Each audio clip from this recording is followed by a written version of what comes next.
Just when I thought you couldn't go and be any dumber, you go and do something like this and totally redeem yourself.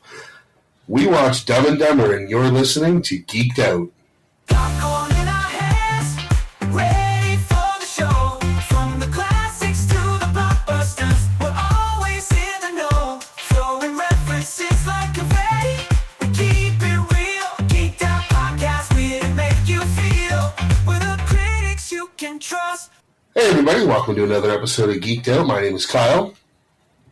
Juan here. And in this episode is the beginning of our little deep, I shouldn't say deep dive, our little dive into some Jim Carrey movies.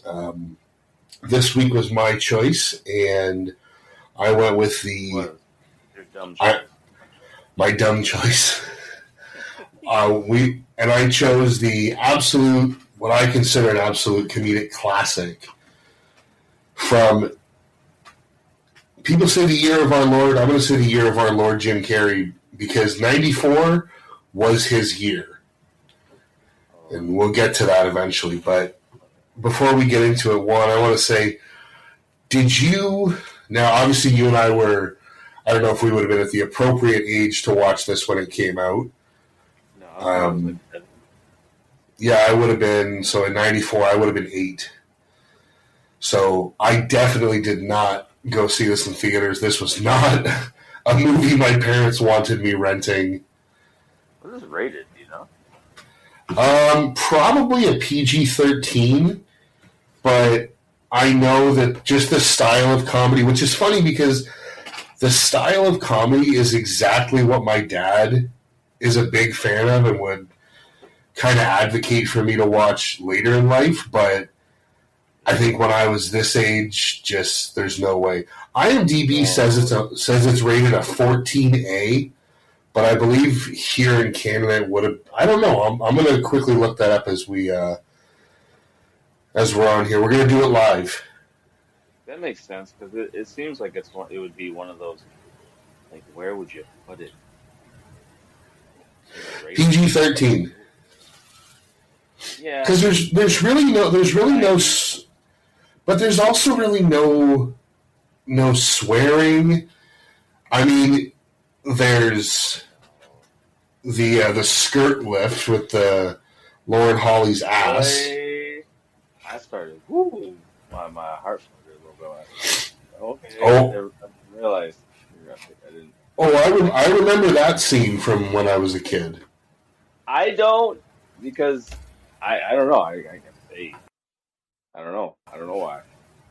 Well, you had said that so before we actually started recording, you had said that you remember watching this a lot on like TBS or things like that. So I'm guessing those versions would have had that edited out.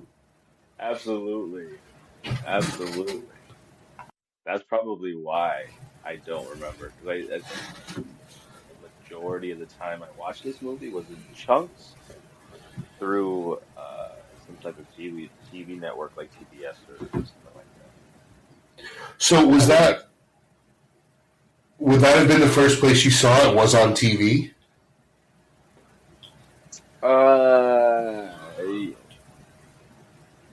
Probably. I don't think, if I did, it would have been something my father rented or bought.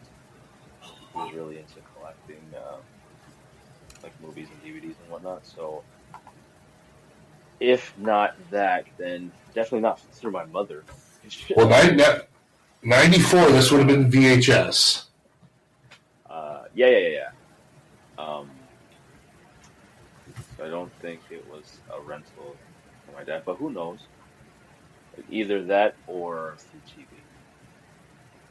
most likely. But it could have been rented for my father. We watched a lot of movies growing up, so.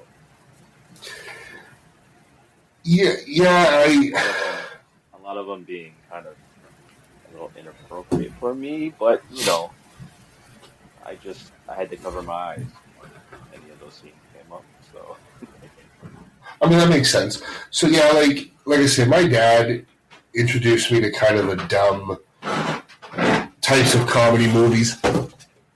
But I always remember him saying and kind of having the opinion that Jim Carrey's brand of comedy was almost too dumb for his taste.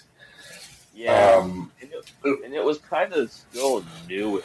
I mean, I Well, know there's a famous review by Siskel and Ebert, and they tore into the movie when it first came out, but they came out, I don't know how long after, whether it be months, days, weeks, years, saying that they were harsh with their rating and their critique of it because they just didn't understand yeah. what was happening at the time. So yeah, it was still a newer style of comedy that people just weren't used to. Well, and this was the year. So in '94, when this came out, this was the year that Jim Carrey kind of took the world by storm. I mean, Oh yeah. this movie. So this movie came out December 16th of 1994, and if you look at it, he preceded this movie in 1 year. He had both Ace Ventura: Pet Detective and The Mask. All three of those movies in one calendar year. I mean, like, All of them, still talked about, still worshipped to this day. well, it ended up giving Jim Carrey the distinction of being the first actor to ever have three films go straight to number one in the same year. And the funny thing was, so when he originally signed on for this movie, they had offered him $700,000. But the week that he got that offer was the same week that Ace Ventura opened, and it opened at number one at the box office. And his agent renegotiated with the producers of the film, and his salary went up to $7 million, which ended up being almost half of the budget for the entire film. Like, the year that this man had in terms of pop culture and movie making is, I would say it's damn near unprecedented. Oh yeah, he's still eating off of, his success of those three films. It carried him through his whole career. I mean, he's got a lot more hits after the fact, but it's those three back to back to back, just masterpieces of, movies that he was in that just catapulted him to suit like the, you know, the next level when it comes to fame. And yeah, and he has stayed there for 30 plus years. Yeah, and this from a guy who was on a comedy sketch show that was, I mean, as great as In Living Color was, let's be honest, it was always coming in second to SNL. And Jim Carrey actually auditioned for SNL, and Lorne Michaels didn't want him. So, like, imagine being turned down for the biggest sketch comedy show on TV, and then turning around, going to somewhere else, getting a job where he did, and then coming out and making these three bangers in 1 year, and basically the studio just strapped a rocket to his ass and said, "Let's send you to the moon," because obviously the sky's the limit for what you can do in this industry. Oh yeah, absolutely.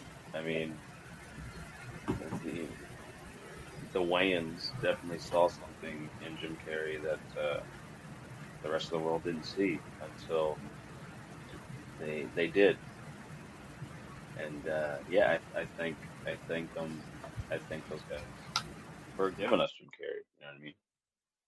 You know, among lots of different legendary performers that came out of that sketch show, I'll always defend In Living Color.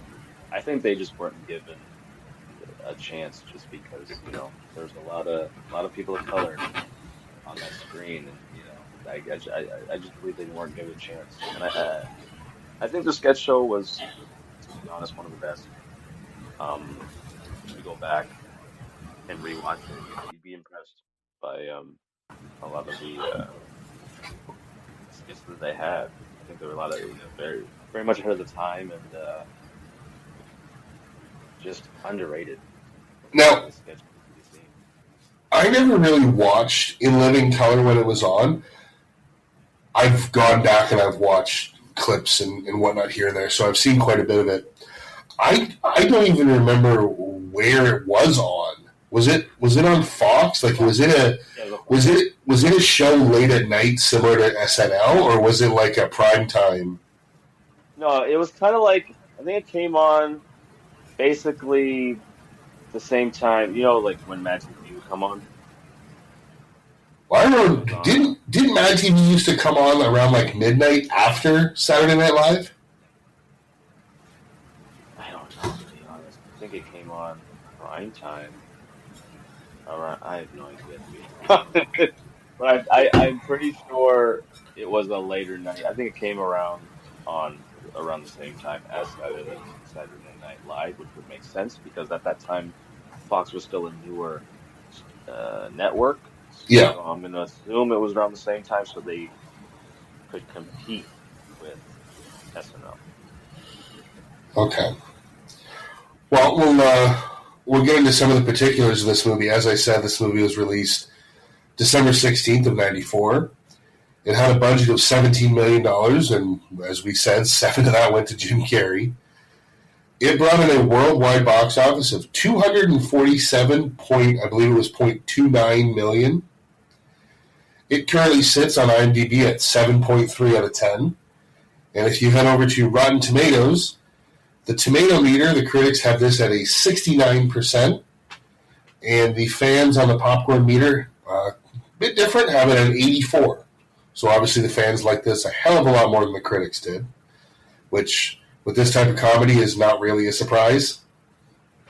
Exactly. That's absolutely right. And it makes sense, man. I think comedy is the most decisive genre of any movie genre, to be honest. Absolutely, because comedy's subjective. Exactly. So to see, it's not such a discrepancy between the two, but to see a wild contrast in the two when it comes to a comedy like this, it wouldn't surprise me. Yeah.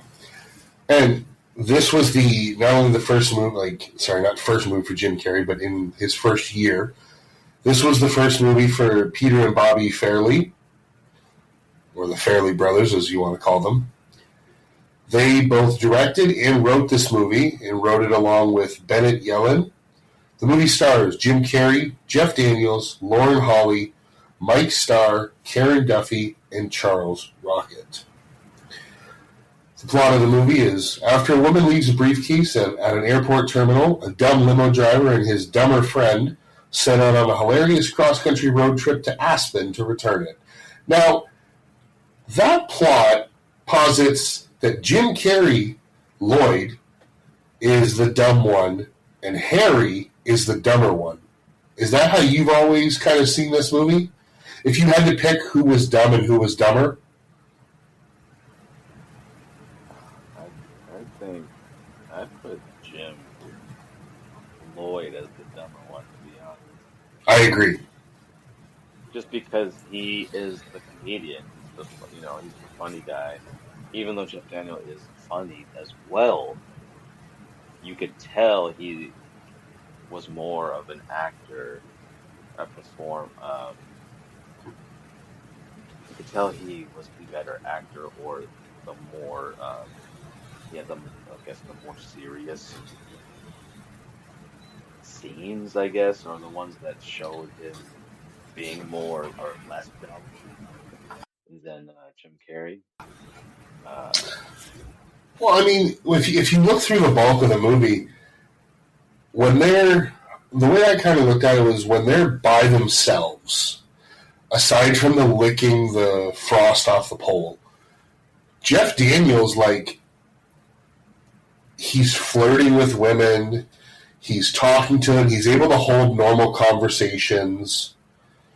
Jim Carrey, on the other hand, on the same wavelength, he refers to the fact that Mary, Lauren Holly's character, spoke to him is like this revelation when it comes to being around women and whatnot. And then there are certain things like the very beginning with the accent. Later in the movie, it shows that Jim Carrey's unable to read, and yet Jeff Daniels is there helping him, so obviously he can read. Like, that was crazy. It's like, oh, okay. They literally wrote him to be fucking stupid. Exactly. He's dumb, but he's stupid. You know what I mean? Those are, you know. And if you just want one gag that goes basically from minute 1 all the way through the end of the movie, is Jim Carrey with that fucking Banaka spray. Oh yes, right. That he's facing the wrong direction, which I've probably seen this movie 50 times, if not more. It still makes me laugh every time. Oh, for sure. I used to do, like, when I saw that, I was like, oh, that's what I'm doing. That's what I'm doing to people. I'm gonna get it like that. Just Now, so we already talked about this ahead of time. There's going to be a lot of quotes during this episode. And I also realized while watching it, I use a lot of the quotes from this movie like in my everyday life without even thinking about it, without even realizing it sometimes. I only use one. Which one? I only use one. I like it a lot. I do that all the time. I like it a lot. I've done it where I've gone to like the zoo or some kind of thing and I'll see a bird and I'll start going, pretty bird. I'm sorry it's so bad, but to me that's one of the funniest gags in this movie. I'm not even writing that. How do you not? You know the feeling. Laughing their ass off and they're coming up with some of these scenes. Oh yeah, it's how you just writing it down is fucking hilarious. Like, oh man, this little blind kid is petting this dead ass bird with a broken neck with a giant tape around it. Like you don't feel the goddamn tape.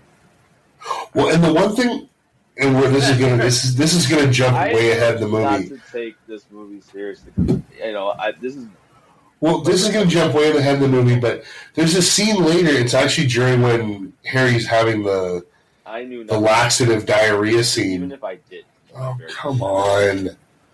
As a quick critic, I know not to take this movie seriously. The moment Jim Carrey takes his eyes off the wheel and starts talking to Mary, and he causes this giant fucking accident that people don't react. And Mary didn't even really react that much. Like she didn't freak the fuck out. I was like, all right, this is definitely like, all right, okay, we're not in the real world here. So let's just have fun with what we're doing.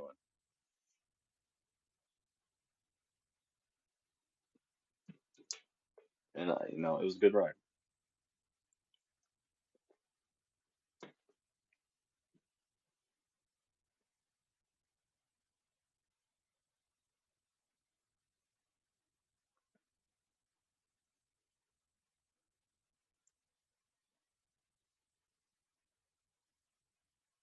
Seems like they kicked you out.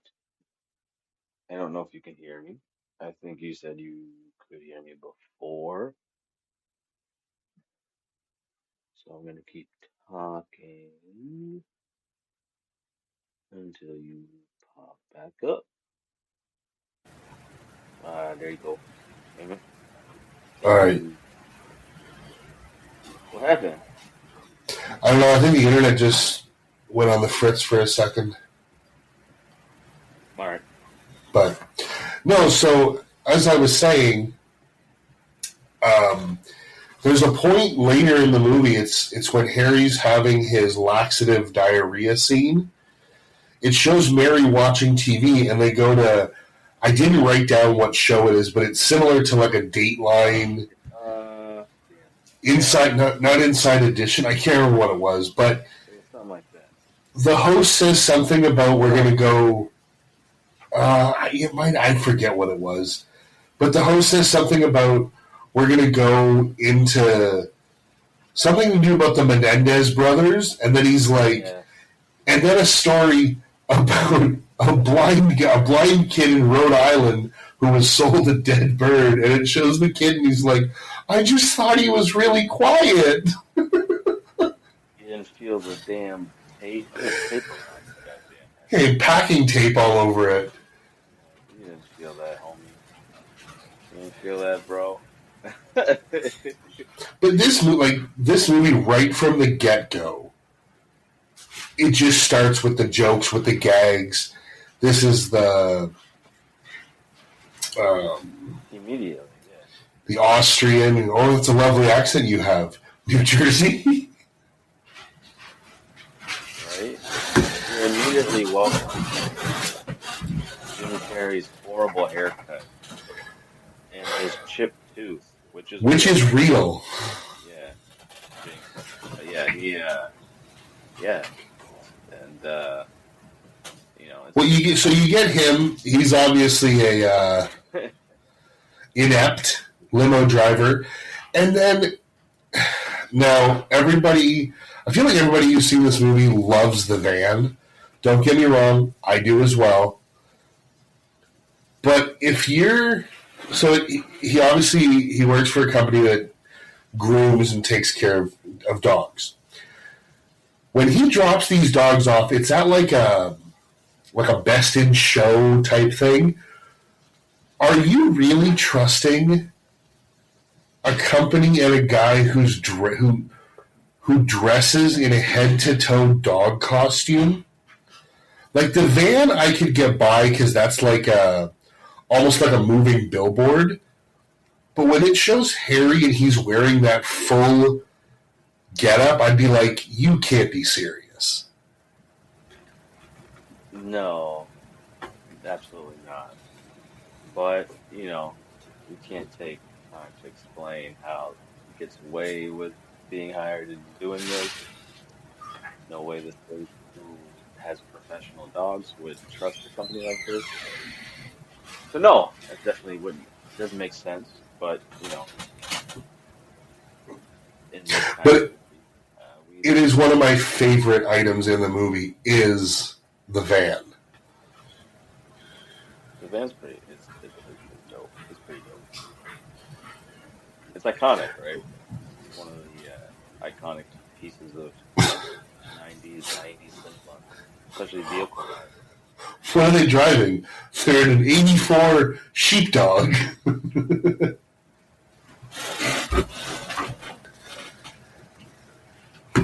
So, yeah, clearly, so you see these two, and as we went over in the plot, Harry drops Lloyd, now I did it. You talked about getting these two screwed up before we started recording, now I'm doing it.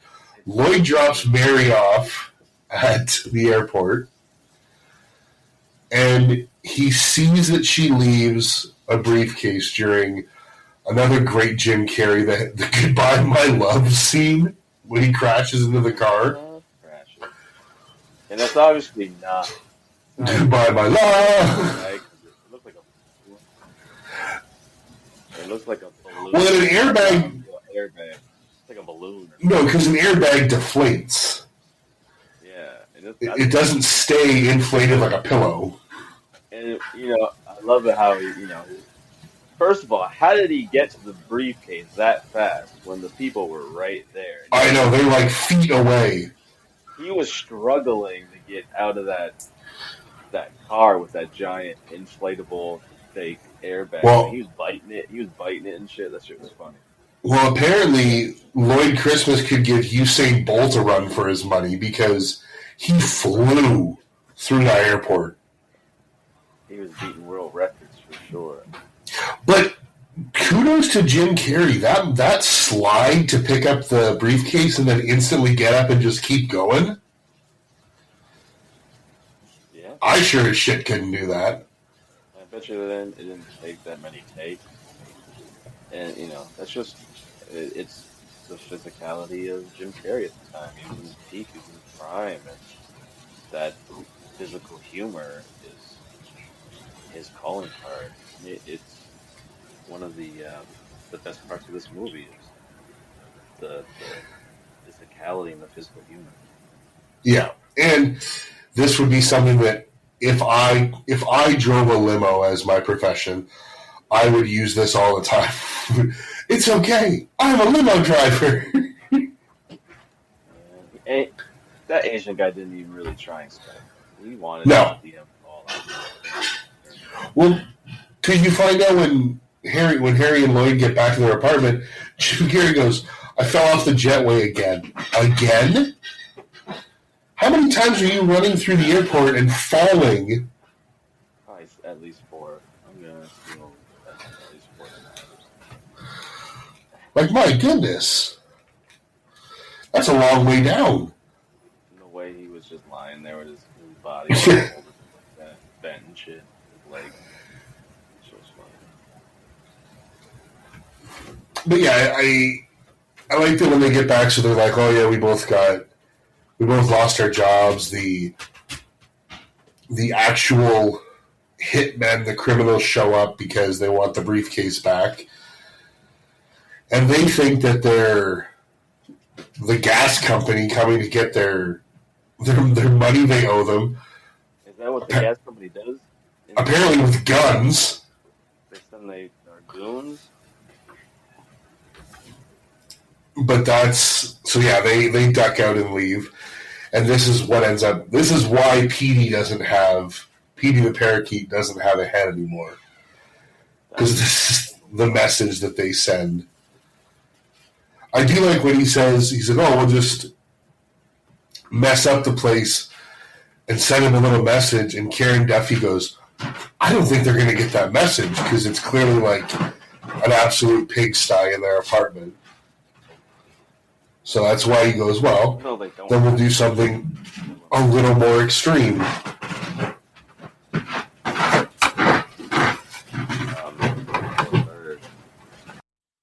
And even before that, when, Lloyd is supposed to spend the last of their money on, booze and food for them. And, Oh yeah, that's when he comes back after. I love some of the transitions of the players. And this one in particular, when he says something along the lines like, okay, he's going to ensure that he doesn't buy anything frivolous. Yeah, just get the essentials. And then it cuts to him playing with that stupid boy. The paddle ball. It was just fucking hilarious. It was such a hilarious transition. There's another transition that's even funnier, and I was dying, but we'll get to it later. So yeah, he goes, the essentials that he gets, I wrote this down, is 2 cases of beer, a giant novelty cowboy hat, a paddleball toy, and then he stops to get a copy of the magazine Rhode Island Slut. And this is when he drops his wallet. Yep. Now, I've seen those contraptions, whatever, but those are usually for like newspapers or little local magazines. They're not putting adult magazines in those things that are just anybody can access them. Probably not. Maybe there was a time where they had that somewhere in a small section of the United States. I mean, I guess you used to be able to buy cigarettes in a vending machine, so there was no real governing body looking over that. Anybody could go and use that.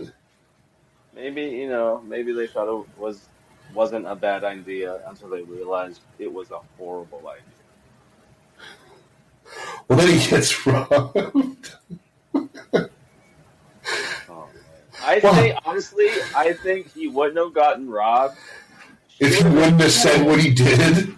If he did not say what the fuck he said just before he left. Because you can tell the look on her face after he left was like, Oh, yeah. "I'm gonna fucking rob this guy. Fuck this guy." Was he's like, oh, I guess what they say is true. Senior citizens, even although slow and dangerous behind the wheel, can still serve a purpose. I would have robbed him if he said some shit like that. I'm like, I'm fucking gone. But I love that it's more physical comedy when he gets back and just crumples to the ground. And the first thing Harry says is, "Where's the booze? I got robbed by a sweet old lady on a motorized cart." Didn't see it coming.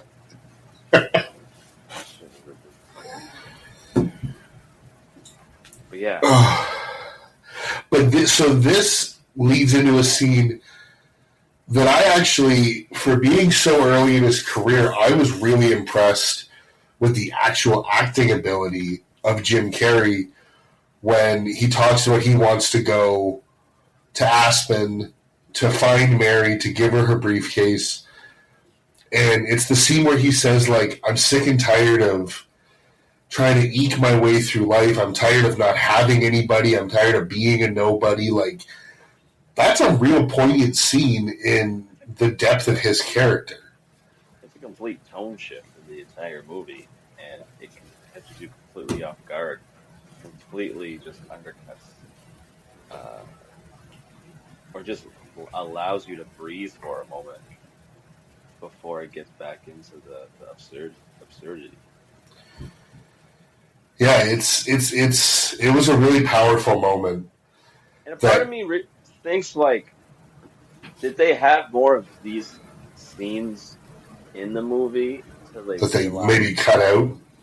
This isn't that kind of movie, and the reason why they had to put this one in this film is because this you know, is the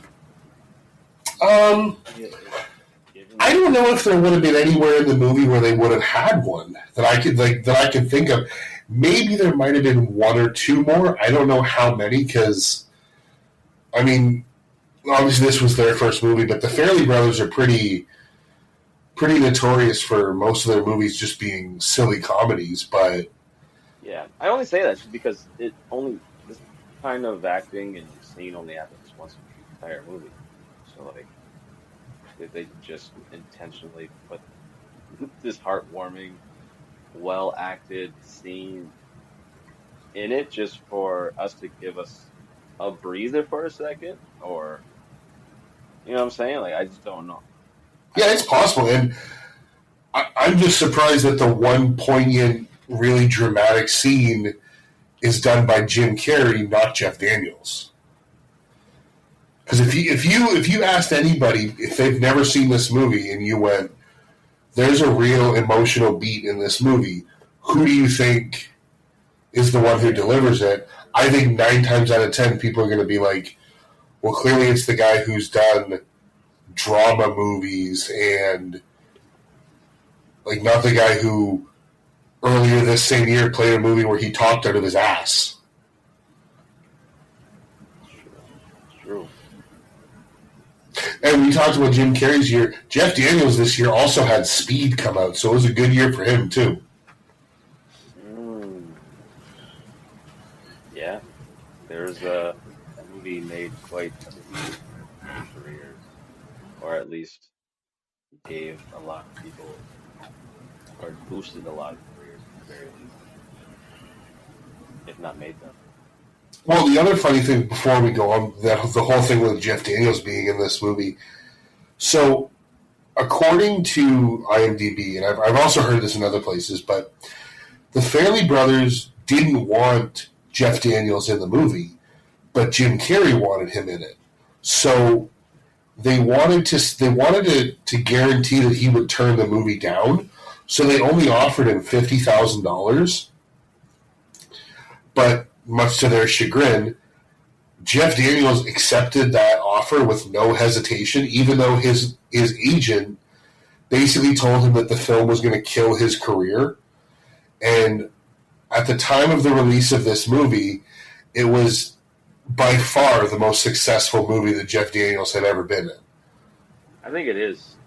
I think if you talk to most people, like, what's your favorite Jeff Daniels movie? This movie's good.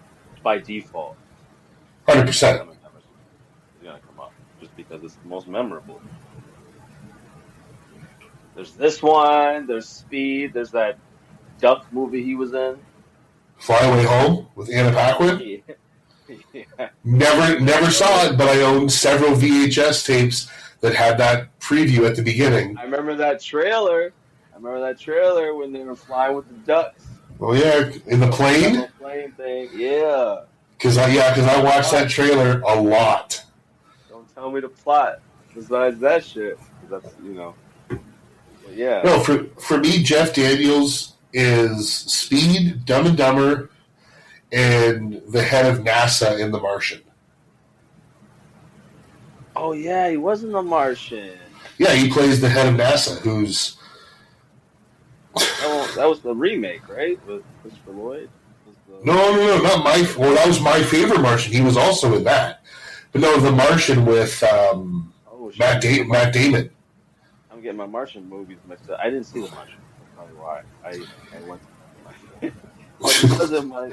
He wasn't my favorite Martian too. I love that movie. I haven't seen it in a long time, so Yeah, I can't. I don't want to say that as an adult. I liked it as a child. I think I've seen it once. I enjoyed it, but I never revisited it. But Yeah. No, I mean, he's been in things. He has a lasting career. He's still, you know, I'm sure he's still working today. Oh, I don't yeah. know what he's doing today, but you know, he's still working, and I can definitely tell you that lasting career is credited to this one movie. yeah, I would agree with that. I mean, Now, yeah, go on. well, no, I was just going to get back to the movie, but if you wanted to say something, go for it. No, I'm good. I just lost my train of thought. Oh, my bad. No, I was going to just say that. So after this, basically, Jim Carrey basically convinces him to do this, to go on this road trip. And to me, this is when we begin the best stretch of the movie, in my opinion. The middle act, the whole part when they're on the road, is my favorite part of this movie. And it starts off right away. I love, as soon as they get on like the highway, they show inside the vehicle, and Jim Carrey is like running. It's like you're running at an incredible rate, Harry. I used to do that. I think I still do that. If I'm not driving, I don't. I'll still, at least in my head. Yeah, see, even if you don't do it, you think about doing it. Exactly. But And yeah, of course, everything on the road is brilliant, and it's coming at you. It doesn't stop. It's relentless. Joke after, at least, um, yeah, like setup after setup after setup. well, the first place they stop, I don't believe they actually ever say where they are, but it's the diner. The famous diner scene of this movie. And again, I've been around a lot of people. When I was in college, we used to go to the bar, restaurant, whatever you want to call it, on campus all the time.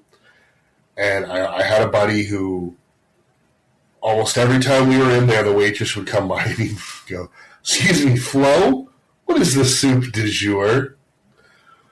And of course, every waitress would just roll their eyes because of this movie. It's probably something they've heard a billion times, but it always makes me laugh.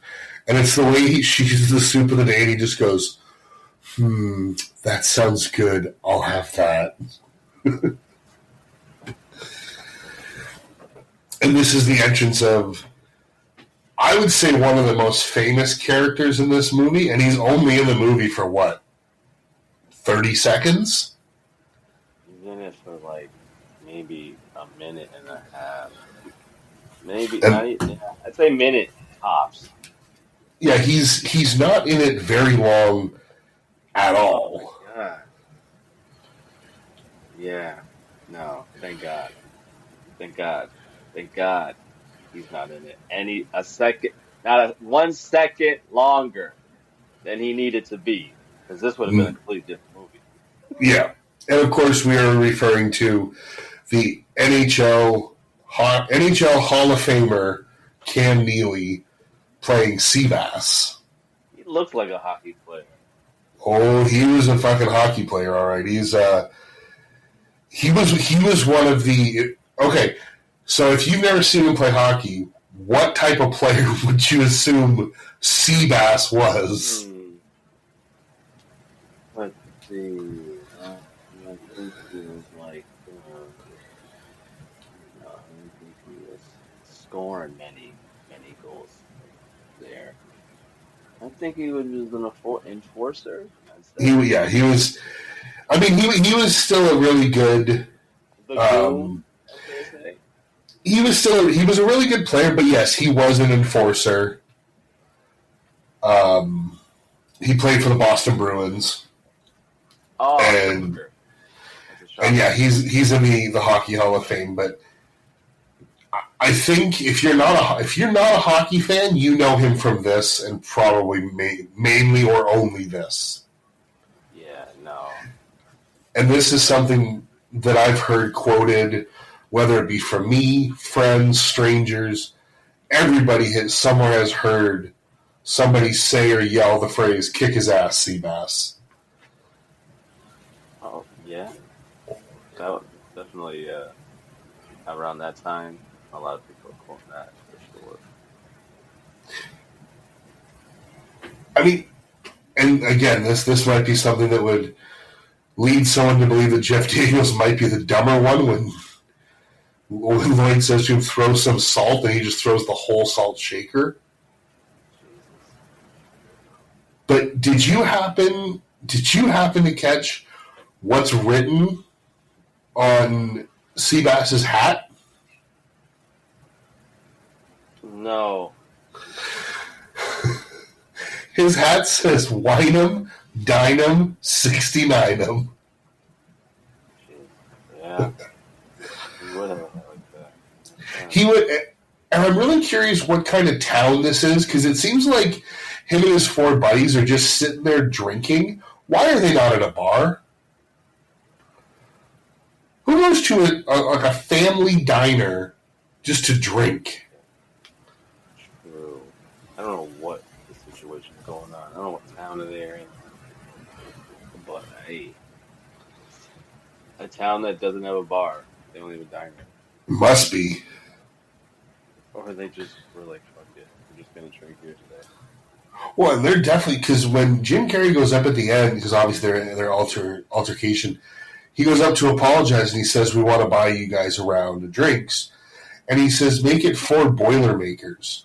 Now, if you don't know what a Boilermaker, And like this plan that Lloyd's character, Lloyd came up with, Jim Carrey's character, is a showcase of him not being dumb. Yeah. It's actually a pretty brilliant plan and a good revenge payback. Oh, it absolutely is. But when he says to him, get us 4 Boilermakers, when I was a kid, I just assumed that was like a brand name of a beer. Come to find out, when I get older, a Boilermaker is a beer with a shot of whiskey in it. It's like 1 in the afternoon. Do you really need to be drinking that, again, at a diner? Yeah, apparently. I mean, he's gotta get in the right mindset for later on. Oh, God. Yeah, so they go and they say, "Oh, he offered to pick up our check." And when they're driving down the road, Jeff Daniels goes, "Oh, where'd you come up with that?" "Oh, I saw the movie once." Now, this is a little Easter egg the Farrelly brothers would have put in there. The movie that Lloyd's referring to, where they trick some guy to pick up their tab, and he goes, "Oh, so they get away with it?" He goes, "Nope." In the movie, they catch up with the guy about a half mile down the road and slit his throat. So obviously Harry gets scared. Now, the movie that this happens in is a movie that came out in 1986. It's called Something Wild, and the guy in the movie who pulls the scam, played by Jeff Daniels. Come on, 86 or 96? 86. Oh, okay, 86. And it was Jeff Daniels in that movie who pulled off the scam. Oh, and gets his. That's Yeah. Wow, that's crazy. So it's a little. And yeah, just all of these, the hijinks they get up to on the road, the beer bottles, when they end up picking up the one hitman and subsequently kill him.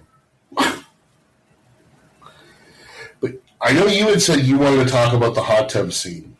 That's probably right around where we're at. Oh my god. This fucking scene, it felt. Ugh. I didn't like anything about it. I only wrote one thing down for this scene that I actually found funny. Nasty? Was it nasty? Because that's what it was. No, it was funny. It was just a line that they say. Him listening in on people doing it and cheering it on and shit. And then, oh man, them The two of them sharing a bath in a heart-shaped tub. That's not even. I don't even care about that. That's the least of my worries in this scene. It's him talking about Lloyd talking about to Harry. You got tits that he's banging you right now, and there's some a little homophobic little digs there, and it's like everything about this is like, oh my god. See, what I did find funny is when. Not funny to me, man. It's just not. I didn't like it. Well, for me, it was the dialogue that was funny, not so much the situation. It was when Harry's talking to him about, like, because they're talking about how Lloyd feels about Mary, and they're discussing, like, have you ever felt that or whatever.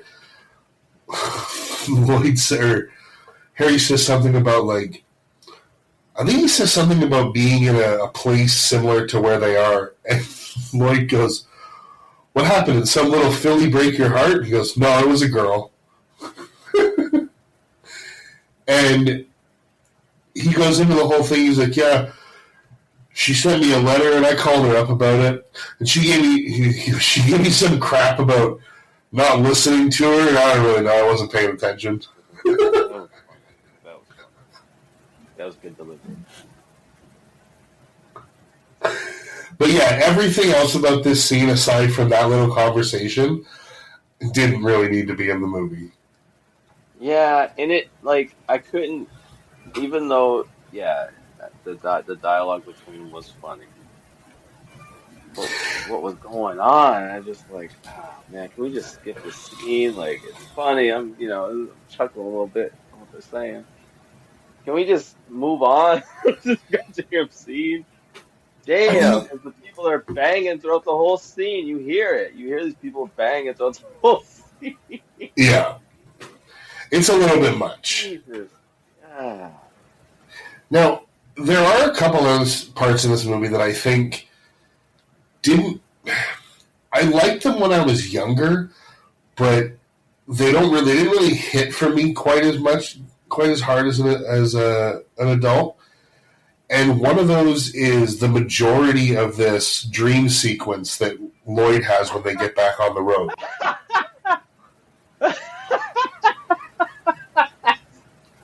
These are his fantasies. That's what I mean. His fantasies are goddamn insane. They are insane. From just him thinking Aspen is California is fucking hilarious. And then, him lifting the dress and whatnot and all that. And like the joke, like him. I want to know the setup to that joke. Yeah. Because all you hear is, do you love me? No, but that's a real nice ski mask. Right? Nah. Bet you he's not looking that good. And then he follows up with farting. Lighting the fart, but I thought that one guy was Will Ferrell for a hot second. He kind of looked like Will Ferrell for like a hot second. Oh yeah, I know who you're talking about. Like, is that? I was like, nah, this too early. But clearly, this just shows what Lloyd finds funny or amusing, and he thinks that everybody else will as well. Right? He like threw something in his face. It is funny, but in that context, if you know what I mean, if it was a real world situation, those people wouldn't be laughing like that. I don't think I would find it amusing if I was hanging out with somebody and all of a sudden they were like, I'm going to light a fart on fire. Now, if I was inebriated, I would probably find it funny. Oh, Jesus. But even like when they do the scene at the restaurant. Now, when I was a kid, this gave me some nightmares. It gave you nightmares. The fucking reaching into the guy's chest and pulling out his heart. Because it's something in a comedy movie like this you don't expect. And when I was a kid and saw it, I was so blown away and shocked by it that it did give me nightmares a few times. It starts off with like the waiter grabbing Mary's hand and like kissing her. I like the napkin throwdown. As if this happens to him all the time in his fantasy world. Yeah. Like, what the fuck I is going on? I think for me the funniest part of it is the sounds that he makes. You could tell it was dubbed over. I always thought he was making those sounds like right then and there, but it definitely they added those sounds later. I didn't know that until I rewatched it. But I still think it was him making the noises, whether it's live or dubbed. He was yeah. Either way, it was added in after, and yeah, I was laughing. I was laughing just because I knew they added it after. The sounds were Well, the one I don't laugh at, and it's actually uncomfortable to watch, is the kissing. Oh my god, yeah. Which is weird because Jim Carrey and Lauren Holly were dating at the time. Oh really? Okay. And they would end up going on to get married in '96 and then divorced less than a year later. But yeah, they were dating at the time. Okay, I didn't know that. And that would make sense. At the very least, that because if she was anything but single, and if she was with somebody, she wasn't with Jim Carrey, that I would have had a talk with her about that scene, because he gets in there. Oh yeah. It's like he's trying to swallow her tongue. It's like an over the top kissing scene, and that would have just made me uncomfortable if I was that actress's boyfriend. Well, it's uncomfortable to watch. I mean, even her arms just start sticking out straight like she's a mannequin. Yeah. Yeah, it was a little uncomfortable for sure. But yeah, it's like this happens obviously at night because he's. And I'm really glad that he, he was coming to at the moment this would have turned into Because otherwise they would have died. right? But yeah, this obviously all happens at night, and then the next day is when they pick up the hitchhiker who ends up being one of the hitmen after them to get the briefcase back. His character's name is Joe Mentalino, and they just call him Mental. I always know him as the guy, like the gangster from the Office in that one episode. Yeah. The insurance. Yeah, they pick him up. They end up. Now, this is just a small little nitpick I have, but he says that he's going to some kind of luncheon, and then they bring him to a restaurant where they're going to have lunch. And it's funny because earlier in the movie you find out that he has an ulcer. Gas man. And taking medicine, right? Yeah. So the restaurant that they go, I didn't even pick up on this, when I was a kid. But they go to like a restaurant that's like just a spicy. I think it's called Dante's. I think it's called Dante's Inferno. So like, if you have an ulcer, you already know. I wouldn't order anything. No, I'd be like, I'll have a glass of water. I wouldn't even have to exactly. I wouldn't even have the water just in case that fucking shit's spicy. I wouldn't even go to the restaurant. Nah, this is not for me. But But the scene where these two idiots eat a fucking pepper. Oh my god! How as an extra, the people in the background, how do they know? They must have shot that at least a few times. I don't know how they were. Like when they start putting the ketchup and mustard, and then Jim Carrey's like sneezing it out. Yeah, how do you even do that more than once? They had some great extras. Maybe they told the extras, "Hey, if you laugh, that's your ass." Yeah, I don't know how many times they filmed this.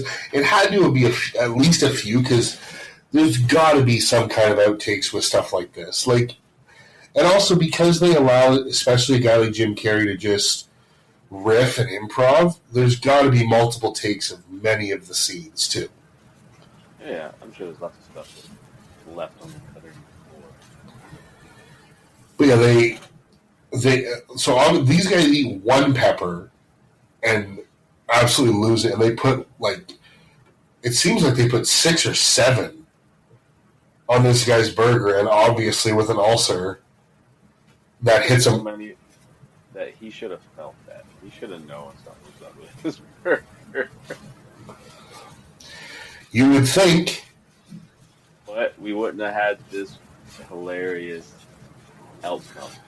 Well, and this is another line that I say sometimes is when he's on the ground, he's like, "Get my pills," and they start putting him in his mouth, and Jim Carrey goes, "Pills are good."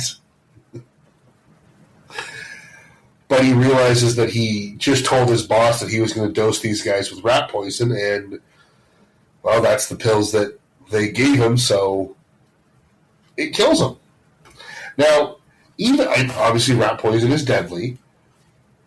Would it? I don't think it would kill him instantly. Not instantly. Absolutely not.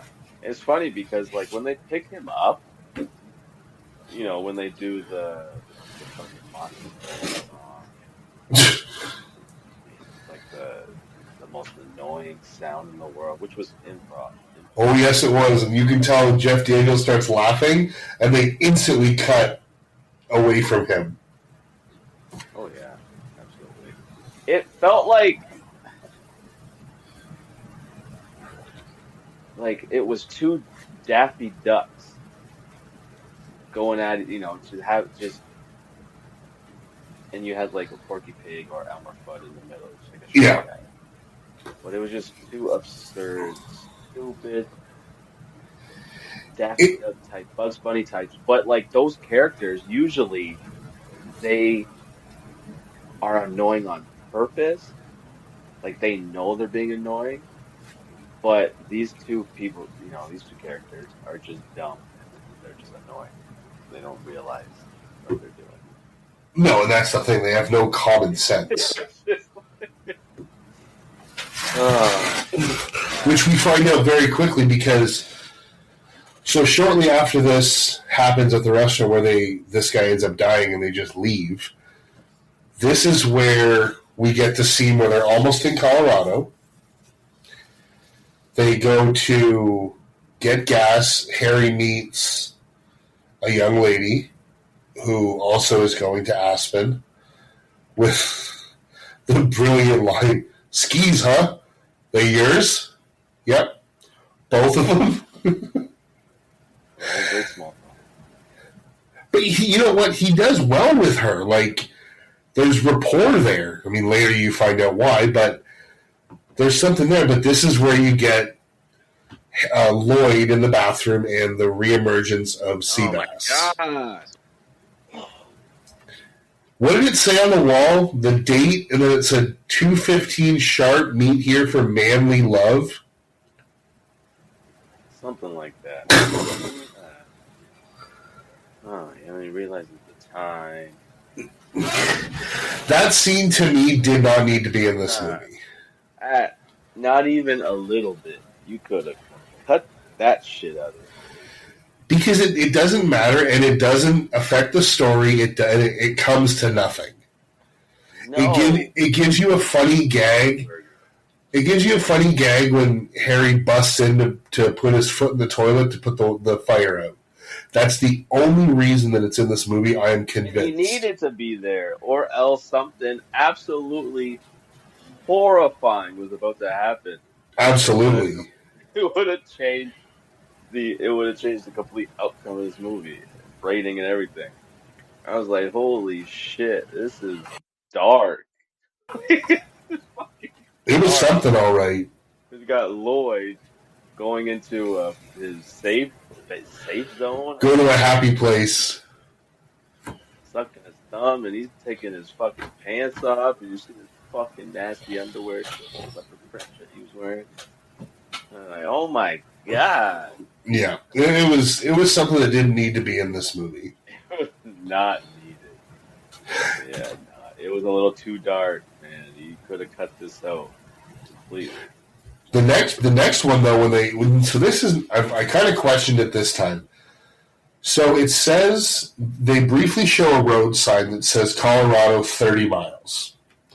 They stop and get gas. Get back in the car, keep driving. Another sign pops up that says Colorado 2 miles.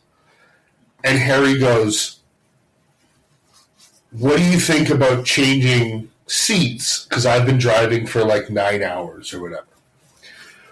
Why didn't you just change drivers when you stopped and got gas? Why get back in the car, drive for 20 minutes, just to stop again at another gas station convenience store and switch?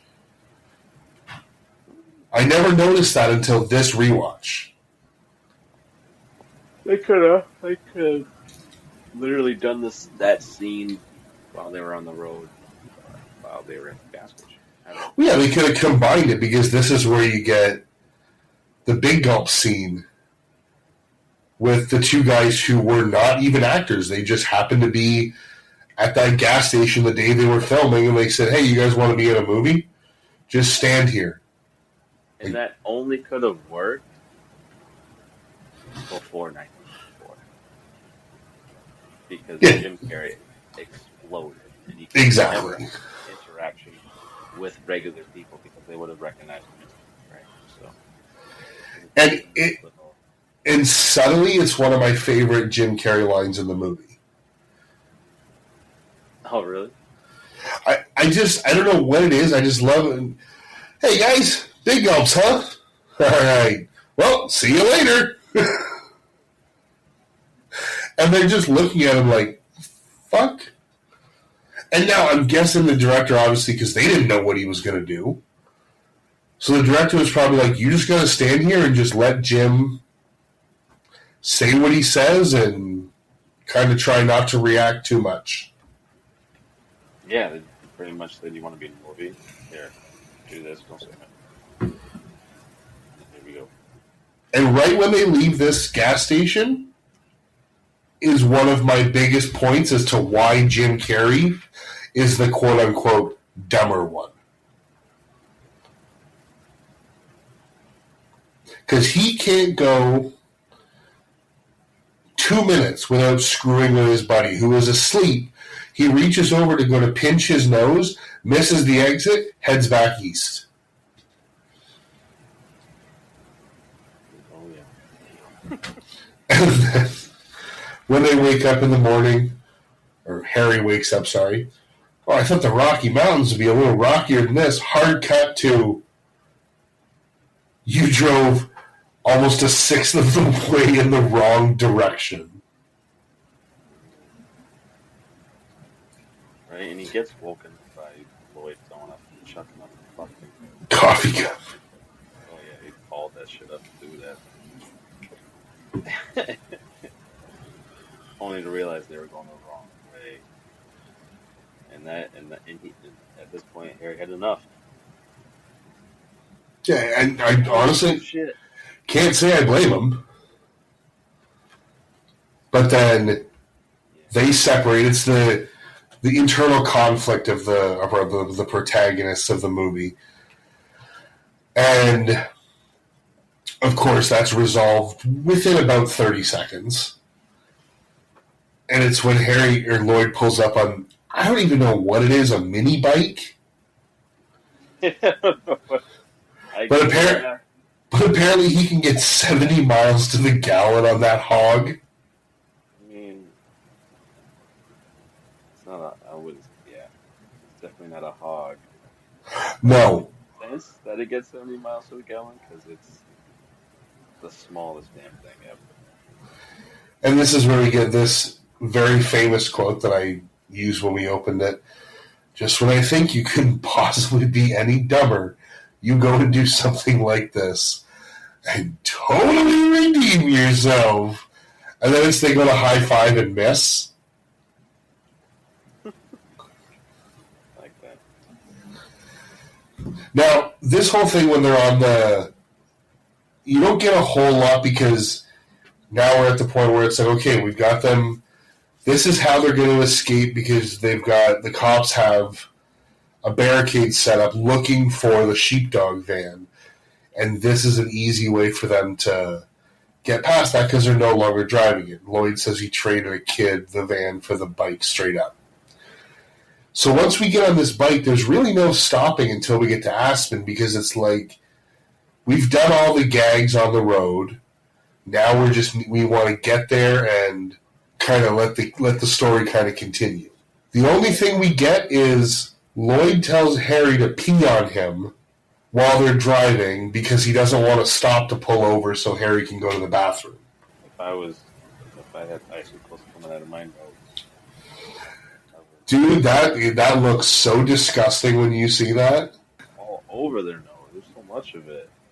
I will say the one thing I did like is when the camera pulls in on their faces and they're actually pulling into town and they're doing like the simultaneous shivering. Right? And then, it just cuts to them walking.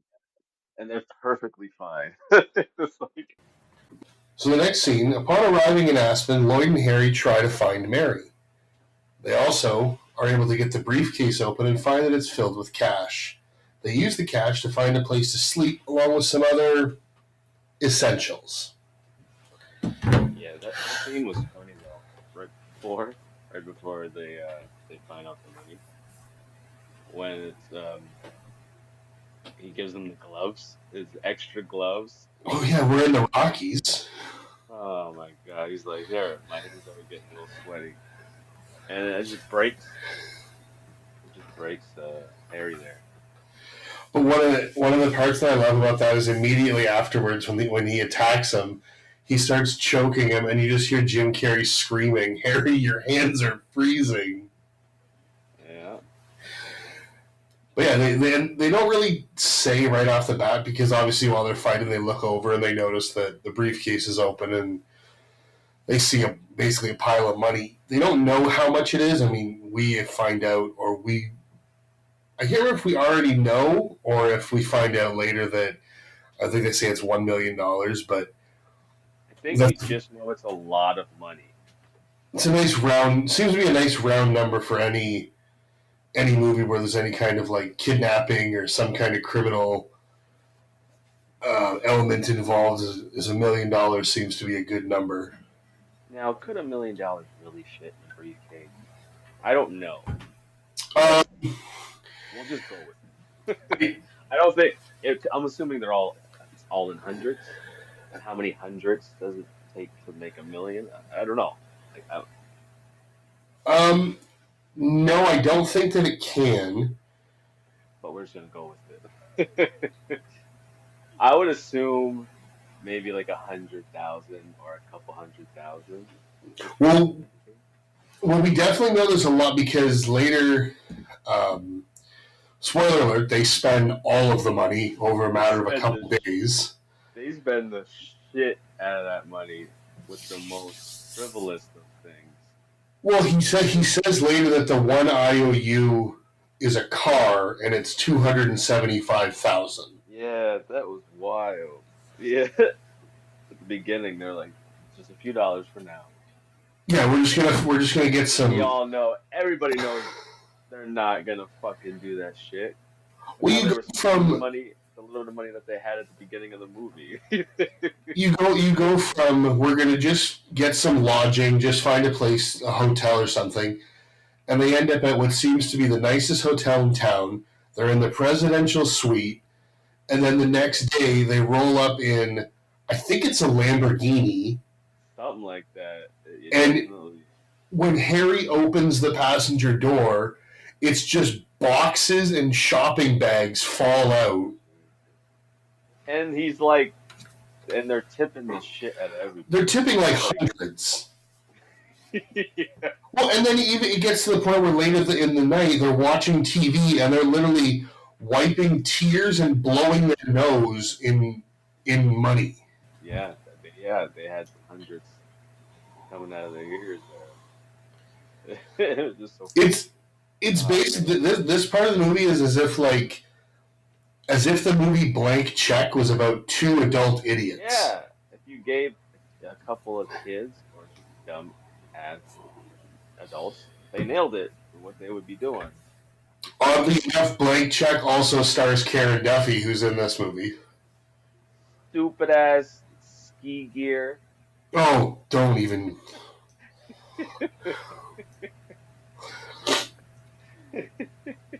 All types of shit. It was But now, see, earlier when we were talking, we discussed who we thought who was dumb and was dumber. And this is the part where I think Lloyd, it shows Lloyd is yeah, dumber because he finds the newspaper and he can't, not only can he not read certain words, he can't read the word the. that was it. Kind of To, yeah. to, The movie's called Dumb and Dumber. We get it, but that moment was kind of like too this. far. This guy's stupid. Like, there's a difference there. I don't think it was needed. It kind of was like, whoa, all right, man, you're kind of missing the point here. Yeah. But I like I like when he's trying to read. It's like the something preservation society, and Harry just goes, "Yeah, it's a big one," and he just rattles it off. And then, of course, we are introduced to. I mean, these might be the most iconic tuxedos oh man, yes, because you get the whole montage of them like doing the haircut and the massage and all the stuff that I didn't laugh was the stuff that went about Lloyd's toes, like his toenails. oh yeah. That was the thing though. For some reason in the '90s, there's always a scene in some comedies where some dudes would have nasty toes, and they would.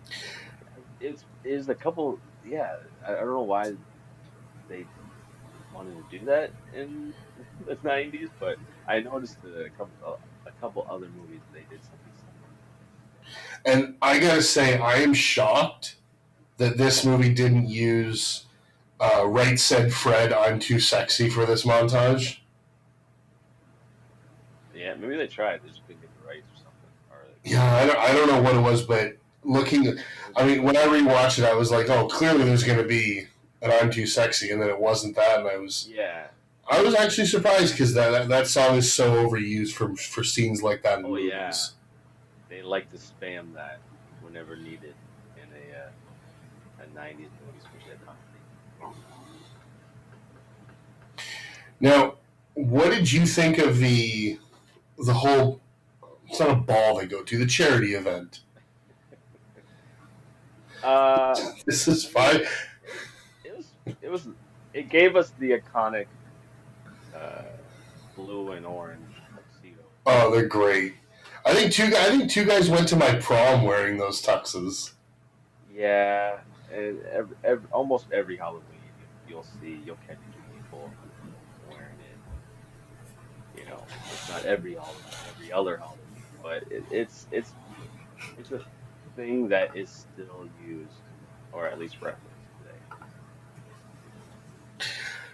Now there was a lot. So I love when they walk in, and Oh, the the guy who's there, Charles Rocket, is there, who ends up being the kidnapper. Spoiler, but when he says to them, "This is a $500 a plate," and Harry just gives him a wad of cash, and he goes, "Put us down for 4 in case we want seconds."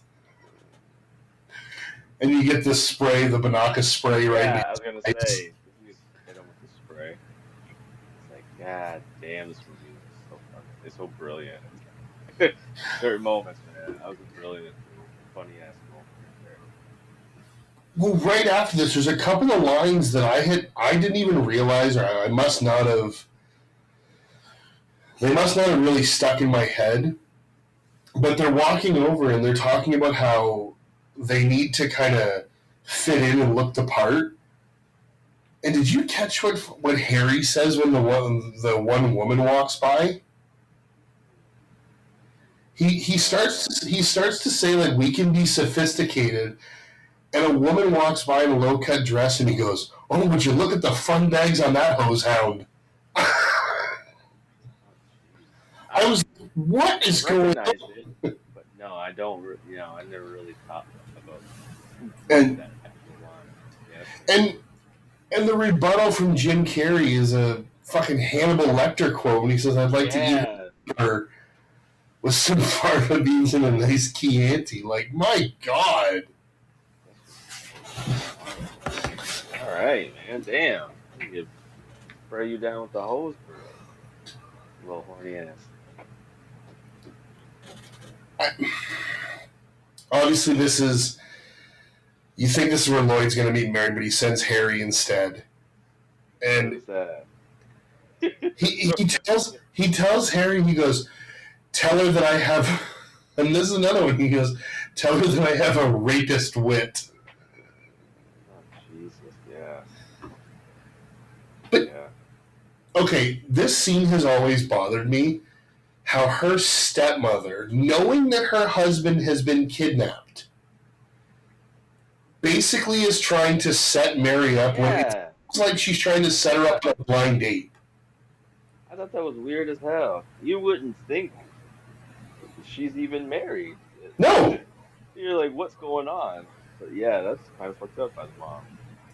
and I get that she's phrasing it where she's like, "Oh, she never gets out of the house anymore. Like, this would be really good for her just to kind of get out." Now, if she were saying that just to Mary, that would be one thing. But because she's phrasing it to Harry, like, "Oh, you should take her. You guys should go together," it really seems like she's trying to set her up on a date. 100%. And That's oh my God. I don't know if you clocked who this is. This is Yeah, yeah, yeah. Terry Garr, who I know her from Young Frankenstein, but a lot of people know her as Phoebe's mom from Friends. Yeah, I always thought that was her mom because they look so much alike. They nailed the casting for sure. Yeah, absolutely. But no, I didn't recognize her that she was the mom in this until much, much well, my rewatch when I watched this as an adult.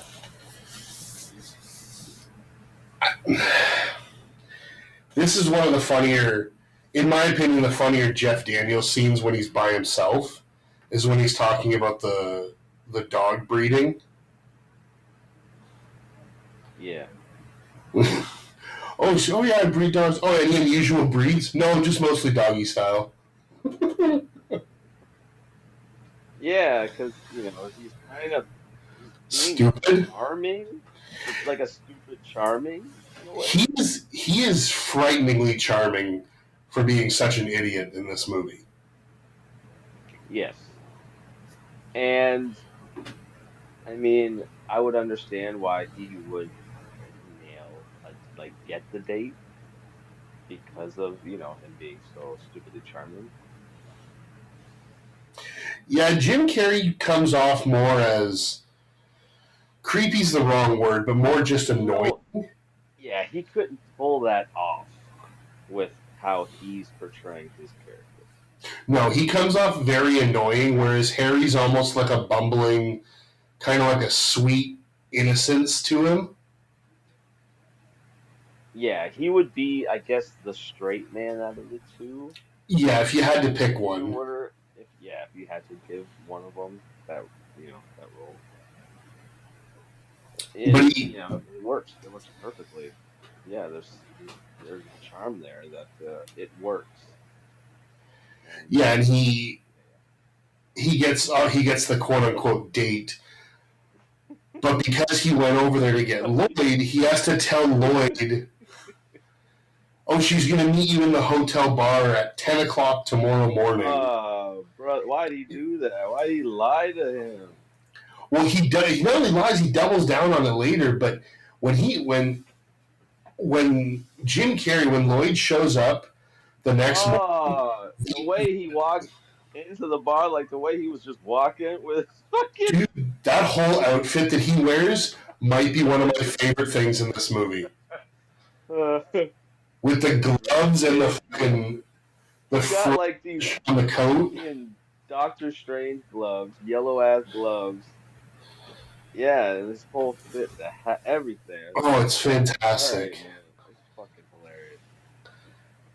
Yeah, he goes there thinking Mary's going to meet him. Meanwhile, she's going skiing with Harry. And Yeah. I love the way that Lloyd kind of figures it out when he asks the bartender if it's 10 o'clock yet, and he goes, "It's 1." Yeah, that's what I have too. I was hoping it was a little fast. Oh, yeah, that was a good one. That was a good line. Good delivery.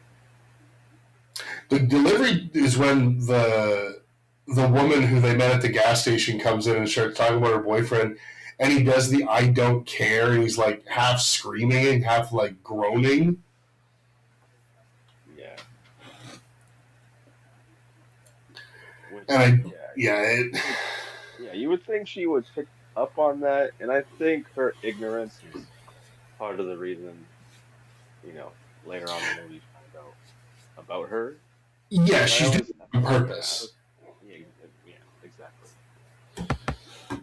Because I feel like this is the time where it's almost like she's trying to. Obviously, later in the movie, we find out she's an FBI agent, and I feel that this scene, she's almost trying to not butter up, but just kind of talk to Lloyd as if like try and gauge where his head's at and see if they can use him. Yeah. Clearly, that's not an option because he's an idiot. He has no info to tell. No. But this scene is probably responsible for my favorite quote of the movie, and it's the ad lib. It's such to me it's such an iconic Jim Carrey quote. So It's like the original he was just supposed to walk out, like Yeah. he wasn't supposed to do anything. It's the line read, but it's also the way he goes and it's like he almost grabs the frame and he looks back at the bartender and he goes, "No way." Right? And then he's so hype after. Oh, it's so good. We landed on the moon. genuine a genuineness of his ignorances, and the fact that he was so hype is yeah, and that's an ad lib too. It just shows you like how much of a comedic genius Jim Carrey was, especially at that time, his peak. Yeah. Now, as much as I love this scene with him in the bar, I'm not a big fan of the whole montage with Harry and Mary. Like the tongue on Or the tongue on the pole, the snowman, the snowball fight. Like it's yeah, cute, but I'm not. I don't know. It just for me, it doesn't work nearly as well as a lot of the comedic dialogue in this movie. no, they could have written something different, or maybe they did, and they decided to go with that those particular, you know, moments of their little date there. And I mean, the tug on the pole for me is fine. It reminds me of, a Christmas story, Yeah. but it's the snowball fight that just was, it just, I don't know, man. You could, in that moment, you're like, okay, you realize, yes, I'm in an absurd comedy movie. That's what I'm watching. And it didn't work for me. I No, just needed something. because even in montage form, without even any dialogue, even Mary is behaving like she's on a first date. It doesn't make any sense to me. It's always bothered me Yeah. because like when they're doing the snowman and he does the carrot dick and balls thing and she kind of goes like she kind of looks at him like now Harry and then I didn't mind it, but yeah, the whole context of it, yeah, the fact that this is a date technically, but her husband is kidnapped. Yeah, it's like what is happening? it's What is it's it's weird and then it's even again he drops her off at home and they're already like okay so you're gonna pick me up tonight whatever and I'm like again you're going out again with this person your husband has fucking been kidnapped. Yeah, and if I would have been okay with them hanging out if it she would have just mentioned the fact that something's going on with her husband. She is Or even say like I'm married, like at least we can be yeah, friends, or mention the fact that there's nothing, you know what I mean, that you're married, and you know what I mean. Just do, and she didn't. She didn't do any of no, that. yeah, So yeah, it's all done very strangely to me. Now I will say when I was a kid, I never so when Harry drives away. And you can see on the hill next to the tree, Lloyd kind of steps out to see Harry.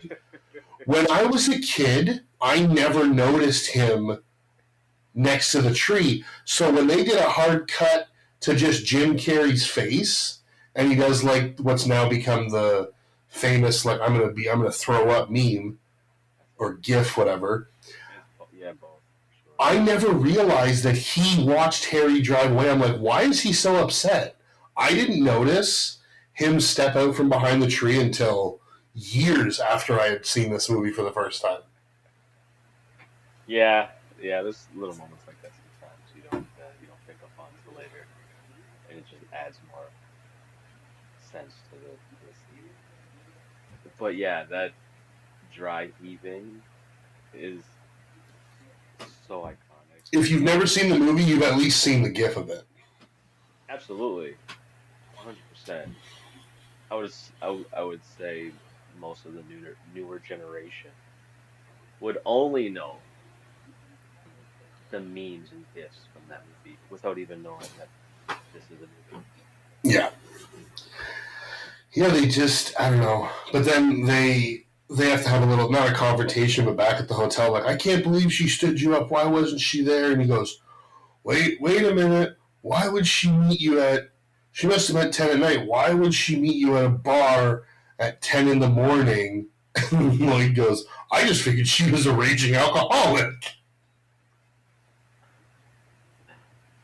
And that might have worked if he didn't spy on him and Yeah, Harry because knows he about knows what's going on. it. Yeah. And again, Harry continues the lie. He's like, yeah, you look fun on your date. I'm going to go into town and go see a movie or whatever, which Lloyd obviously knows isn't true, so he spikes him with a laxative. And like he tells us why, because we're all like, why is Harry doing this? Like, why is he doing? I get it. Mary's very attractive, but it's like, why are you doing this to your friend who Yeah, it's a lot. you clearly care about? You don't realize until later on why he's doing this. Freda Felcher. Yeah, yeah. Now, it's an iconic scene. I do not find it nearly as funny as I did when I was a kid. The bathroom scene. Yeah, because you're an adult now. When I was a kid, dude, I fucking rolled on the floor laughing. Hmm. Now as an adult, number one, when it happens, I may have chuckled. I did not find it nearly as funny. But then as soon as Mary says the toilet doesn't flush, horror took over my body. And I was like, oh my. I was thinking more of the consequences as opposed to laughing at him having diarrhea. Because as a kid, you don't put yourself in his shoes. When you're an adult, you do. Like, what the fuck would I do? You know what I mean? You start to put yourself in there, and it just, yeah, it's not. It isn't so funny at that point. You just start to like, what the fuck's he gonna do? We all know what he does, and it's, you know, at a pure desperation. Yeah. And yeah, you'll get some chuckles out of it, but it wouldn't be as belly laughing unless you are a kid. Now, what I actually found pretty funny is in doing research for this, on IMDb I read that Jeff Daniels claimed that he was on a golf course one day with Clint Eastwood. And Clint Eastwood told him that he had just seen Dumb and Dumber. And so being Clint Eastwood, Jeff Daniels braced himself for like a negative reaction. But Yeah. Clint Eastwood basically just wanted to tell him that the bathroom scene actually happened to him once when he was on a date. I would imagine that has happened to people. But 'Cause to think about that happening to Dirty Harry, to Clint Eastwood, that's probably where he came up with the name Dirty Harry. I think is hilarious. I think that's more funny than the scene. Right? And I bet you, yeah, and Clint Eastwood probably owned that shit. He told him, hey, that shit ain't flushing. Yeah. He didn't dump it like Harry did. Now Dirty Harry. that's a deleted scene when he dumps it out the window. So that was not in the version that I watched. That wasn't the version I watched. So I watched it on not Paramount, Amazon Prime. That was not in the. I have seen that scene, Oh, but I think that's on like the unrated or whatever the. But no, that's not in the. If you watch this, if you watch this on Prime, the scene where he picks up the toilet and goes to dump it out the window is not in the main movie. and I was afraid, like, I hope another movie would have hit the grandma or something. Yeah, there would have been some Glad they weird didn't. gag. I'm glad they didn't go that far with it, or it would have fell on the head or something, or What? the help, something. Glad they Yeah. didn't. And at this exact moment, Lloyd shows up to tell Mary that he has her briefcase, and of course, she didn't know what happened to it because the kidnappers claim they never got the money. So of course she's like, "Yes, let's go. I will come with you to your hotel. We've got to get this briefcase because now all of a sudden, after going on a date with some random man, I need my husband back." I care about. Yeah, she only cares about her husband when it matters. Why? Yeah, which is a little weird. Very weird. And it's funny because Lloyd, again, through this whole movie, he's got this delusion, this fantasy that just because he brings with his briefcase, all of a sudden she's going to fall in love with him. And he's doing the whole rehearsing what he's going to say to her. And I completely forgot this line when she comes out of the bathroom and he goes to try and relay what he wants to say to her. And he says, I desperately want to make love to a schoolboy. And immediately the horror that comes on Lauren Holly's face, like, I need to get the fuck out of here. As anyone should when someone grabs you. But what are the chances that a guy like you and a girl like me end up together? And she still didn't say she was married. No, she doesn't. She just says they're not good. Not they're not good because I have a husband. That's all you had to say. Alright, man. Even then, when it's the obvious answer, she still doesn't say it, which is strange to me. Yeah. It's like she was hiding it the whole time. It kind of feels like that. But this is where you get the, like 1 out of 100, more like 1 out of 1,000,000. And I have a buddy that I used to play softball with, who, so you're telling me there's a chance, he used to quote almost nonstop. Oh, yeah, I still use it. I still use that. It's definitely, and another one. It's another very used. I think it's also used because it can be put into a lot of different conversations. Exactly. Very versatile. So while in the hotel room, Lloyd and Mary are confronted by her husband's kidnapper, who turns out to be her family friend. I think it's Nicholas Andre, played by Charles Rocket. Meanwhile, Harry is recruited by the FBI to go undercover and expose the kidnapper. You don't realize it. No, you don't find it until after, but that's what happens, because all you hear is he's going up the stairs and you just hear the voice of the woman from the gas station, and she's like, oh, Harry, you never called. And that's all you see. Next, you see Harry come in the room, and Lloyd and Mary are handcuffed to the bed.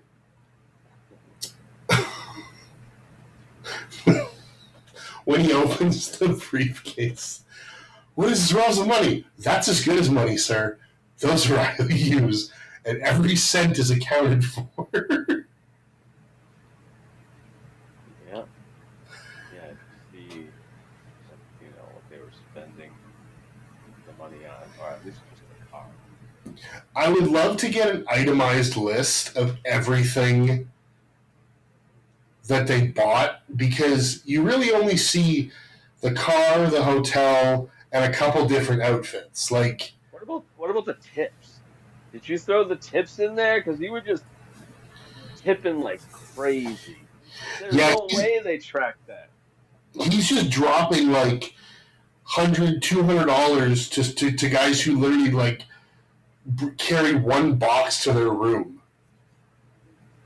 They did not track that. They did not track that. No, there's no way. Guarantee there's that. Where's the IOU on that? You gonna find it. You gonna find the briefcase. No, there's no way they tracked all that. But even still, like, I don't know if like, to the way they were acting with money. I would have loved to seen a sequel with them, with somehow they became millionaires, and just what the you know what it would be like, and I've never actually seen this movie, but I know the premise. It would be like a Brewster's Millions, where if you've ever heard of that, that's a movie with Richard Pryor and John Candy, where he inherits, I think it's like $30 million, but he has to spend it all within like 30 days or something. Yeah. That's what it would be. That's what it would be like, except these two would just do it because that's how they would spend it. There would be no stipulation. It would just be that's their normal spending habits. Yeah. Yeah. Yeah. That movie just cranked to 20. Yeah. Yeah, and I would still want to watch it though. yeah. Well, it'd be a hell of a lot better than the sequel we did get. Oh my God. And the prequel. There's a prequel to this Yeah, that too. one's even worse. I would take the prequel over the sequel, man. And that's saying that's Let me put it to you this way. I don't remember either one of them very well because both of those movies are a complete one and done for me. I will never watch either of them ever again. I found the prequel at the time that I watched it.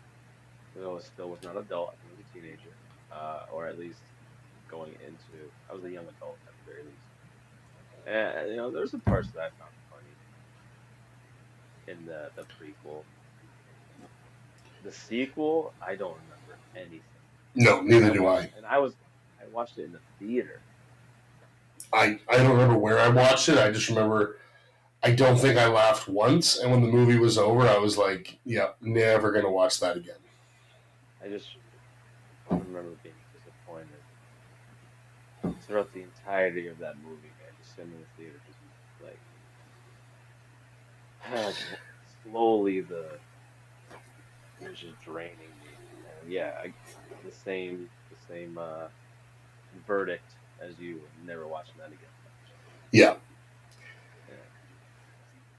Now, so while they've got the three of them essentially tied up or handcuffed together, now I can't, for some reason in my brain, it's not connecting. Does he shoot Harry? He shoots Harry before Harry pulls his gun, doesn't he? Yeah. Yeah. Yeah, because they're going, him and Harry and Lloyd go, oh, shoot me, no, shoot me. And so Harry's like, oh, I went on the date with Mary and it was wonderful. And Jim Carrey just goes, fine, shoot him. Yeah. And he does. And then Harry stands up because obviously you find out he's wearing a bulletproof vest. And he pulls his own gun and goes 0 for 5 or 0 for 6, whatever it is. And it gets another, Harry, you're alive. And you're a horrible shot. Yeah, it reminded me of the scene from Pulp Fiction, where he does the same thing. Considerably more funny, though. Yeah, but again, it kind of like all like it went like an outline of it. Yeah. My question, though, is so obviously the FBI bursts in the room, arrests Andre for the kidnapping, lets them, undoes them, lets them out. But they never say, they just say that Harry was recruited, I guess, by the FBI. They never say if he's wearing a wire, nothing like that. So if those gunshots never would have gone off, when would they have come bursting into the room? Or were they just hoping that the guy would shoot him in the chest and then that would be their cue, which still they're quite late if that was their cue to come in. Yeah, he probably was wired. They just never showed it or mentioned And it, or it could have been right in the next room and could have just heard the commotion. here, what if they shot you? What if they shot you in the face? Yeah, what if they shot me in the face? Well, that was a risk we were willing to take. Right? That would have been a whole completely different movie. I'd be like, are you kidding me? It's still, yeah. It was crazy. It was crazy. But they are released. The kidnappers get arrested, go on their merry way to jail or prison, and somehow they found her husband. I guess that wraps up really quickly, but we get one more Jim Carrey fantasy of him. Oh my God! When I Brutally. seen this, I was like, Jesus fucking Christ! I had completely forgot this part. Oh, Man, my fucking jaw dropped when I see that. I was like, fucking what? Oh, for a split second, I thought it was not a fantasy. For a split second, I remembered it. So I I was so caught off guard. I had a weird memory that her husband was played by like another famous, but he's really a nobody that I didn't recognize.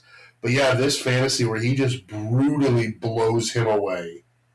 He shoots the shit out of him, man. It caught me so off guard. But Yeah, yeah, yeah. that's the end of the whole thing. It's like, oh, I'd like you to meet him. That's it. There's no more contact. And then the FBI basically leaves Lloyd and Harry high and dry. Yeah, there's no like resolution, really. There's nothing. It doesn't wrap up. It just No, ends. and then all you see is them walking down the side of the road, and you just find out that they say something about the bike crapped out on them, so now they have to walk. It looks like they're in Arizona, and they have to walk across the country back to Rhode Island Yeah. because the FBI. So there was no reward for helping with this case. There's no like they get nothing for it. It's just basically I don't know if it was basically a thing where it was like, well, you did have basically you spent $1 million of ransom money, so we just won't charge you, and I guess it's kind of like a wash, like we're gonna let you off because of that. I feel like legally they would have to stick around for a little bit You would think. because they're witnesses, and they also help. They also killed a man and left the scene That's true. in at the This is the true. restaurant. Yeah, they uh, they would definitely be with the authorities for a while. Yeah, So, it's a weird non-resolution type ending, but and the again, ending we do get is the Hawaiian Tropic Bus, which when the original idea for this is they wanted them to actually get on the bus, and Jim Carrey was vehemently against that. He's like, no, these two idiots would never get on that bus because they wouldn't realize what was going on. I mean, I feel like they would, because I think they would. again, this is like borderline. This isn't dumb. This is stupid. Well, because they at least showed throughout the course of the movie that they understand attraction between men and women. They understand um, kind of the basics of dating, or so like Yeah, I feel like these two characters would recognize, like, yeah, like they would do that. They're not so but dumb that they wouldn't realize that they could be those two. what did she say? We're looking for a couple oil boys. Something like that. It's to rub them down, oil them up. You're in luck. There's a town about 3 miles that way. My friend's a little slow. The town is back that way. It is fun. It is fun. It is because as they drive away, he's like, "Yeah, a couple of guys are going to be driving around with them. Man, when are we going to catch our lucky break?" And that's kind of the end of the movie as they continue walking. Yeah, I mean that is a good way to end it. because it just worked. But Yeah, I prefer that ending to them getting on the bus. yeah, but I mean, it works mainly because not so much of the characters being dumb in that instance. It works just because of Jim Carrey and Jeff Daniels. I think you put them in Yeah, any situation, even if they got on the bus, they would have made it work in a way that would have ended funny. yeah.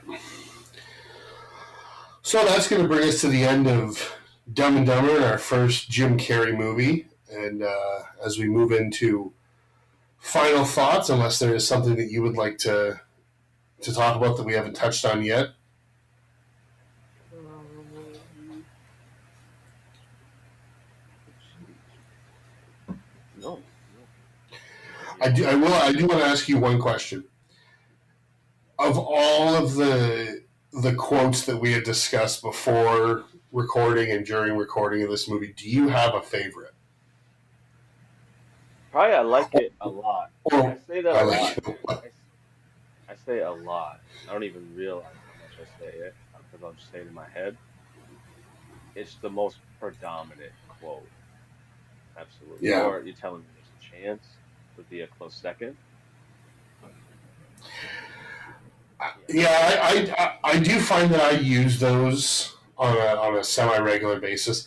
I just for me the one that's always cracked me up since the moment I saw it is "We landed on the moon." For me, that's got to be number one. Yeah. And for me, a close second would be a Harry is when he does the skis. Well, the skis, huh? The years, both of them. Both of them. Yeah. That's a good one. So yeah, we will. Pardon, go ahead. Sorry? Oh, I thought you had said something. Oh no, it's just this movie's a quote fest.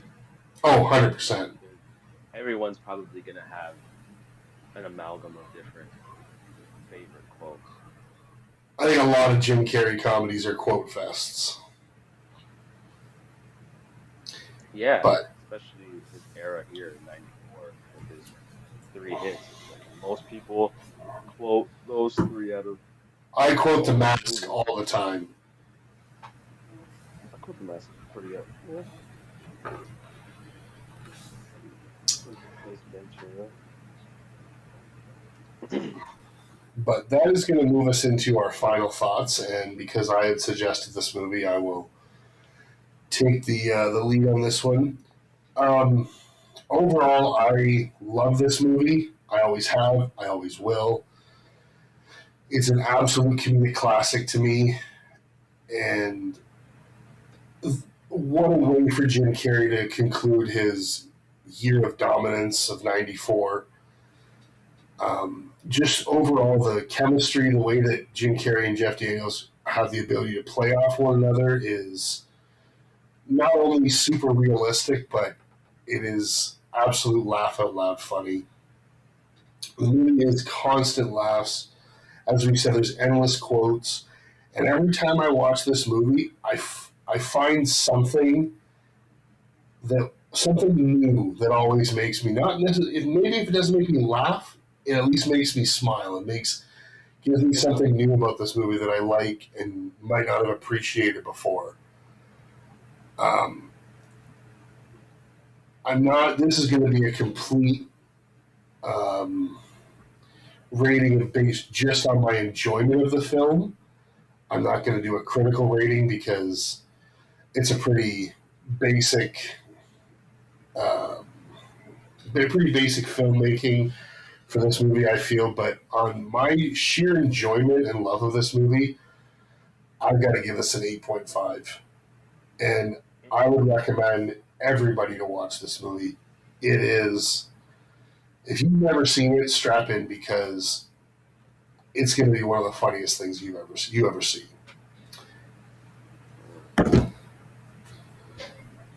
Yeah. I definitely agree with what you said, for the most part. Uh, yeah, this movie is basically, yeah, it's a gold standard of idiot, dumb comedy. subgenre. Um, it's a film that shouldn't work as well as it does, um, because on paper it's just a series of lowbrow gags, but the execution is uh is brilliant. It's a master class in physical comedy, comedic timing, comedic delivery, and comedic chemistry. Um, the chemistry between, Jim Carrey and Daniels is ridiculously off the charts. I'm glad that they got an actor in a funny role and a comedian to play off each other, as opposed to two comedians, because it works. Because when one pulls, one pushes, and they're really good dance partners when it comes to a comedy. And I wish they had more movies to showcase that. The physical comedy is amazing, mostly because Jim Carrey brings most of that physicality to the comedy there, and they both do. They both commit to their comedy, 100% to the bit, and no matter how gross or absurd it gets. The quotes. This is a damn quote fest of a movie. Um, you're gonna come out of it with at least two or three that will be in your vocabulary for the rest of your life. Um, there's some things in this movie, some of the comedy, some of the bits that weren't my cup of tea, especially a lot of the little scenes involving that gentleman there. Not my favorite. And but you know, it was didn't take a lot of time in the movie, so